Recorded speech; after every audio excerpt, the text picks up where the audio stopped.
નમસ્કાર. ચાલો આજે આપણે એક મસ્ત સફર પર નીકળીએ. પૃથ્વીની સપાટીની સફર.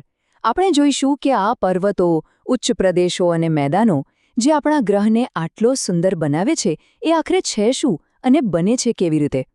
ક્યારે એવો વિચાર આવ્યો છે કે આપણી આ પૃથ્વી એકદમ ગોળ, સપાટ દડા જેવી કેમ નથી?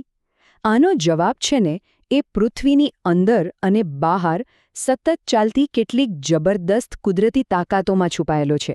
ચાલો તો આજે એ જ તાકાતોને સમજીએ જે આપણી ધરતીને આટલા બધા આકાર આપે છે. જુઓ, આમ તો પૃથ્વી પર જાતજાતના આકારો છે, પણ મુખ્યત્વે એને 3 ભાગમાં વહેંચી શકાય: પર્વતો, ઉચ્ચ પ્રદેશો અને મેદાનો. આ બધું બને છે કેવી રીતે? તો સમજો કે 2 પ્રકારની શક્તિઓ કામ કરે છે. એક, પૃથ્વીના પેટાળમાંથી આવતી ગરમી જેવી આંતરિક શક્તિ જે જમીનને ઉપર ધકેલે છે, અને બીજી, પવન અને પાણી જેવી બાહ્ય શક્તિ જે આ જમીનને સતત ઘસતી રહે છે. બસ આ બંનેની રમતથી જ આ બધા અદ્ભુત આકારો બને છે. તો તૈયાર છો? આપણી આ સફરની શરૂઆત કરીએ સૌથી ઊંચા અને સૌથી ભવ્ય ભૂમિ સ્વરૂપથી, એટલે કે પર્વતોથી. સારું, તો પર્વત એટલે શું? આપણે તો ઘણીવાર કોઈ પણ ઊંચી ટેકરી જોઈએ ને તો કહી દઈએ કે આ પર્વત છે, પણ ભૂગોળની દૃષ્ટિએ એની એક ચોક્કસ વ્યાખ્યા છે. જુઓ, સામાન્ય રીતે એવું મનાય છે કે જે જમીનનો ભાગ સમુદ્ર સપાટીથી લગભગ 900 મીટર કરતાં વધારે ઊંચો હોય, જેનો ઢોળાવ એકદમ સીધો એટલે કે તીવ્ર હોય અને ઉપરથી ટોચ સાંકડી હોય, બસ એને કહેવાય પર્વત. હવે પર્વતો પણ અલગ અલગ પ્રકારના હોય છે. પહેલો પ્રકાર છે ગેડ પર્વત. આ કેવી રીતે બને એ સમજવું બહુ સહેલું છે. એક કામ કરો, એક કાગળ લો અને એને બંને બાજુથી દબાવો. શું થયું? વચ્ચેથી વળી ગયો ને, ઊંચો થઈ ગયો. બસ આપણી પૃથ્વીનો ઉપરનો પોપડો પણ આવા જ મોટા મોટા ટુકડાઓથી બનેલો છે, જેને આપણે ટેક્ટોનિક પ્લેટ્સ કહીએ છીએ. જ્યારે આ પ્લેટ્સ એકબીજા સાથે ટકરાય છે ત્યારે બરાબર પેલા કાગળ જેવું જ થાય છે અને આમ ગેડ પર્વત બને છે. અને તમને ખબર છે, દુનિયાના જે મોટા ભાગના ઊંચા અને પ્રખ્યાત પર્વતો છે ને એ બધા ગેડ પર્વતો જ છે.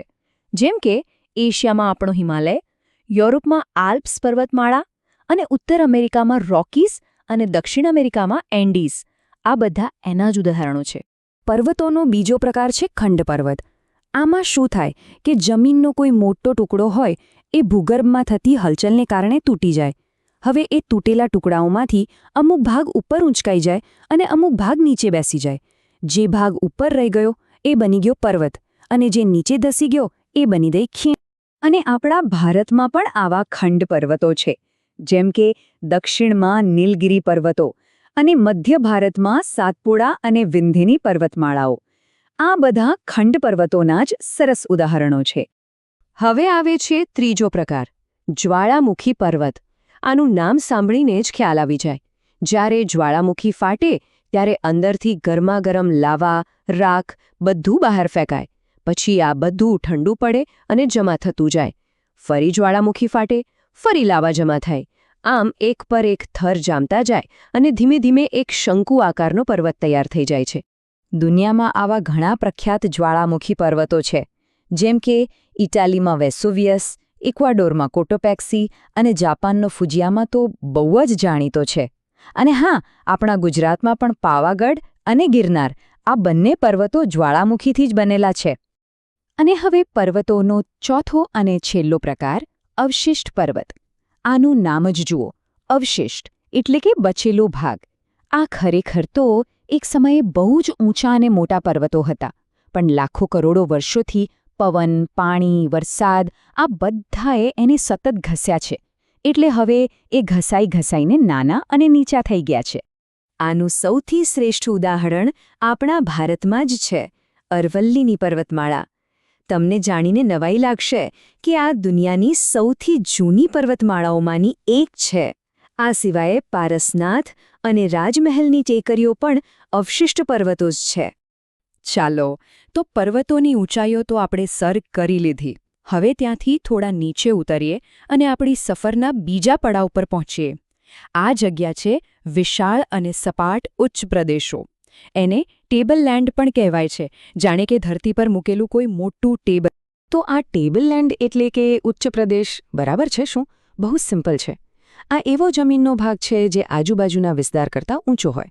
પણ પર્વતની જેમ એની અણીદાર ટોચ નથી હોતી. ઉપરથી એ લગભગ સપાટ હોય છે. સામાન્ય રીતે એની ઊંચાઈ 180 મીટરથી વધારે હોય છે. હવે આ ઉચ્ચ પ્રદેશો ક્યાં આવેલા છે એના આધારે એના બે મુખ્ય પ્રકાર પડે છે. એક આંતરપર્વતીય ઉચ્ચ પ્રદેશ. નામ પ્રમાણે જ જે ઉચ્ચ પ્રદેશ ચારે બાજુથી પર્વતોથી ઘેરાયેલો હોય. અને બીજો છે પર્વત પ્રાંતીય ઉચ્ચ પ્રદેશ. આ એ ઉચ્ચ પ્રદેશ છે જે કોઈ પર્વતની તળેટીમાં એટલે કે એની એકદમ બાજુમાં આવેલો હોય. પર્વતો અને ઉચ્ચ પ્રદેશો પછી આપણી સફર હવે પહોંચી છે એવા વિસ્તારોમાં જ્યાં મોટાભાગની દુનિયા વસે છે. જી હા, આપણે વાત કરી રહ્યા છીએ મેદાનોની. આ એ જગ્યા છે જ્યાં આપણી મોટાભાગની સંસ્કૃતિઓ વિકસી છે. તો મેદાન એટલે શું? સાવ સીધી વાત. સમુદ્ર સપાટીથી 180 મીટરથી ઓછી ઊંચાઈવાળો લગભગ સપાટ જમીનનો વિસ્તાર. અને દુનિયાના મોટાભાગના મેદાનો બનાવ્યા છે નદીઓએ. નદીઓ પર્વતોમાંથી પોતાની સાથે જે કાંપ અને માટી ઘસડી લાવે છે એને પાથરીને આ મેદાનો બને છે. અને એટલે જ આ મેદાનો ખેતી માટે બહુ જ ફળદ્રુપ હોય છે. આ મેદાનો બનવાની મુખ્યત્વે 3 રીતો છે. પહેલી, જે આપણે હમણાં જ વાત કરી, નિક્ષેપણના મેદાનો, નદીઓ કાપ પાથરીને બનાવે એ. ભારતનું ગંગાનું વિશાળ મેદાન આનું સૌથી મોટું ઉદાહરણ છે. બીજી રીત છે ઘસારણના મેદાનો. આમાં પવન અને પાણી ઊંચા પર્વતો કે ઉચ્ચ પ્રદેશોને ઘસીને સપાટ બનાવી દે છે.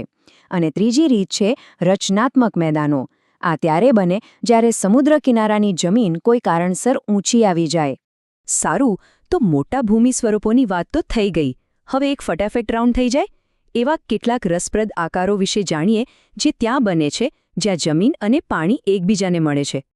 જુઓ, અખાત અને ઉપસાગર લગભગ સરખા લાગે, પણ અખાતનું મોં મોટે ભાગે પહોળું હોય.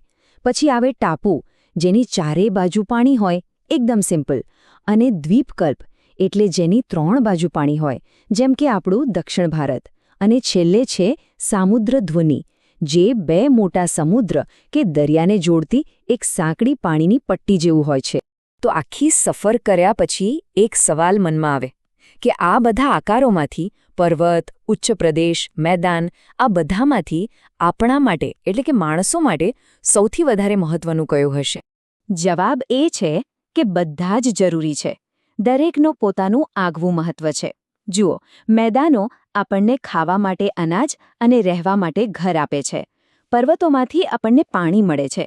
ત્યાં જાતજાતના જીવો અને વનસ્પતિઓ હોય છે. અને ફરવા માટે તો બેસ્ટ જગ્યા છે. અને ઉચ્ચ પ્રદેશો? એ તો જાણે ખનિજોનો ખજાનો છે. આટલું જાણ્યા પછી હવે આસપાસ નજર ફેરવજો. રહેઠાણની નજીક કયું ભૂમિ સ્વરૂપ છે? કોઈ પર્વત છે? મેદાન છે? કે પછી દરિયા કિનારો? ભૂગોળ આપણી આસપાસ જ છે. બસ એને જોવાની અને ઓળખવાની જરૂર છે. આ જિજ્ઞાસાને જીવિત રાખજો.